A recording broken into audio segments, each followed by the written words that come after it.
বিশাল কড়াইতে রান্না হচ্ছে গাজীপুরের সর্বপ্রথম কালোবোনা। এই গাজীপুরে অতি ফার্স্ট কালাবুনার দোকান আমার। আমি উৎপন্ন করি, আমার থেকেই মানুষে দেখে দেখে দেখে দেখে আরো কালাবুনার দোকান করছে। কালাবোনা এত মজা যে আমি আসলে আমার আম্মু ফ্যামিলি সহ পরিবার সহ নিয়ে আসতে চাই।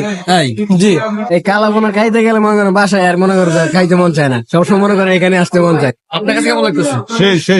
লাকড়ির চুলায় প্রতিদিন রান্না হয় প্রায় 6 মণ কালোবোনা, আর এটা শেষ হতে সময় লাগে মাত্র কয়েক ঘন্টা। এই মাংসগুলো আপনারা কোথেকে আনেন? এই মাংসটা আসে বুধবাজার থেকে, মালিকের বাড়ি থেকে, বাইপাস থেকে, 3 জায়গাতে আসে। 2 মণ করে 6 মণ গোশ আছে। এই হোটেলের কর্মযোগ্য দেখলে মনে হবে কোনো মেজবানি খানার আয়োজন চলতেছে। কাস্টমার হইলো আমার মেহমান, আমি মেহমানদারি করি, আমি নিজে খাওয়াই, নিজে পাকাই, নিজে বাইরে দেই। এটা হলো আমার একটা আনন্দ, এটা হলো আমার একটা ভালোবাসা। না, আপনাদের মেইন কাস্টমার সব দূরের থেকে আসেন? সব দূরের থেকে আসে, সব দূরের থেকে আসে। প্রতিদিন এরকম এত